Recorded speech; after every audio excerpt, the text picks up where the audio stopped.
ایک بزرگ نے کیا خوب کہا تھا، وہ اپنے مرید کی دکان میں گئے، بہت بزی شیڈول تھا اس مرید کا، دکان میں اتنے گاہک ہوتے تھے، بھیڑ ہمیشہ، وقت ہی نہیں ملتا تھا بیچارے، لیکن پیر صاحب آئے ہیں دکان میں تو عزت و احترام ہونی چاہیے۔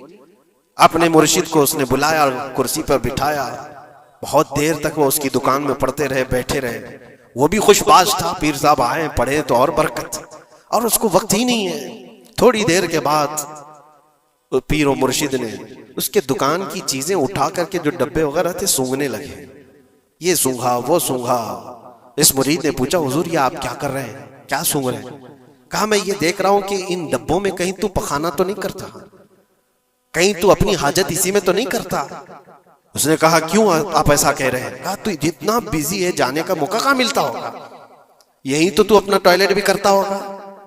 اس نے کہا حضور اتنا وقت تو نکال لیتا ہوں، طہارت کے لیے جا سکتا ہوں، استنجا پخانے کے لیے تو جا سکتا ہوں۔ زوردار تماچا انہوں نے لگایا، اپنے پیٹ کی گندگی نکالنے کے لیے تیرے پاس وقت ہے، اس رحمان کے دربار میں سر جھکانے کے لیے تیرے پاس وقت نہیں، تو نے کس چیز پر اپنا دل لگا رکھا ہے؟ یہ تھی ان کی تربیت۔ حقیقت ہے میرے عزیزوں، ہم اگر ریزن ڈھونڈیں تو چھوٹی چھوٹی چیزوں کے لیے ہم اپنا وقت بھی دیتے ہیں، پیسے بھی دیتے ہیں، لیکن اللہ کریم کے ساتھ تمہارا کیا سلوک ہے؟ یہ حدیث سنا کر میں بس ختم کرتا ہوں۔ اللہ کریم خود فرماتا ہے، یہ حدیث قدسی ہے، حدیث قدسی اس کو کہتے ہیں، فرمان اللہ کا ہے، زبان رسول اللہ کی۔ اللہ فرماتا ہے انا عند ظنی عبدی بی، بندہ میرے متعلق جیسا گمان کرتا ہے میں اس کے ساتھ ویسا سلوک کرتا ہوں۔ تم اللہ کریم کے لیے کیا مقام رکھتے ہو اپنے دل میں؟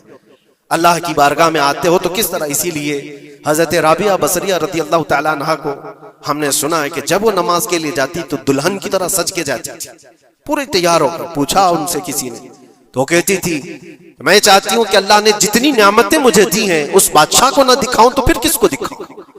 اس بادشاہ کی بارگاہ میں جا رہی، دنیا والے سیٹھوں کے سامنے جانے کے لیے سجدے سورتے ہیں، میں خلاق العالمین کی بارگاہ میں جانے کے لیے سجدے۔